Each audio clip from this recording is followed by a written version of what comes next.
16ই ডিসেম্বরের দিন ঘনিয়ে আসছিল। এই আনন্দে বাংলাদেশি মেয়ে একটি সুন্দর কেক বানায়। তারপর সে কেক বাইরে নিয়ে এলো যাতে সবাইকে দেখাতে পারে। হঠাৎ এক ইন্ডিয়ান মেয়ে বাইক নিয়ে আসে এবং কেকটি দেখে জোরে জোরে হেসে ওঠে। বাংলাদেশি মেয়েটির খুব রাগ হলো এবং সে ইন্ডিয়ান মেয়ের কাছে গিয়ে বলল, না হেসে আমার সাথে কেক বানানোর প্রতিযোগিতা করো। ইন্ডিয়ান মেয়ে চ্যালেঞ্জ গ্রহণ করলো আর বাংলাদেশি মেয়েটি বাড়ি ফিরে সুন্দর কেক বানানোর চেষ্টা শুরু করলো। অবশেষে 16ই ডিসেম্বরের দিন এলো।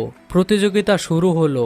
প্রথমে ইন্ডিয়ান মেয়ে কেক বানালো, তখন ইন্ডিয়ান লোকেরা চিৎকার করে বলল, আমাদের কেক জিতবে।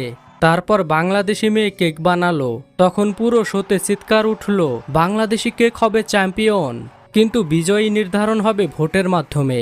ইন্ডিয়ানকে জেতাতে চাইলে 20,000 কমেন্ট করুন, আর বাংলাদেশকে জেতাতে চাইলে 50,000 লাইক ও 20,000 সাবস্ক্রাইব করুন।